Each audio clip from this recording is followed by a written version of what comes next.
Today is about collaboration, and I'm going to talk to you about what I think is the most important collaboration you will ever get, and that is the collaboration between you and your mind. When you can collaborate with your mind and tell it what you want, you will get what you want. What I believe is you need to know 4 things about your mind, and if you put these 4 things into practice, you will have success across the board at every level. So let me tell you what these 4 things are about your mind. Your mind does exactly, specifically, what it thinks you want it to do. It always does what it thinks is in your very best interest. If you haven't got what you want, but you've got behaviors you don't want, you are not collaborating properly with your mind. I'm going to change that for you. Secondly, your mind is hardwired to move you towards pleasure and away from pain, and that's wired into us from being tribes people. You survive on the planet by avoiding pain.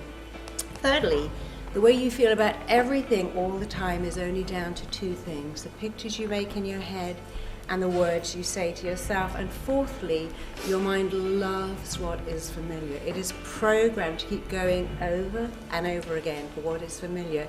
If you want to succeed at any level, you have got to make what is familiar unfamiliar and what is unfamiliar familiar. So let's start with 1. Your mind does what it really thinks you want it to do. It's always acting in your own interests.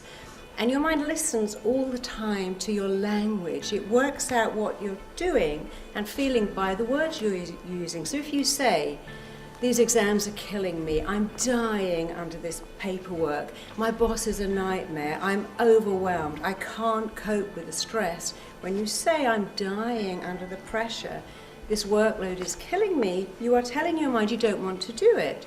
And if your mind thinks you don't want to do it, guess what? It will encourage you to procrastinate, bunk off, and not apply yourself. Your mind is so very, very specific to the words you use that if you say,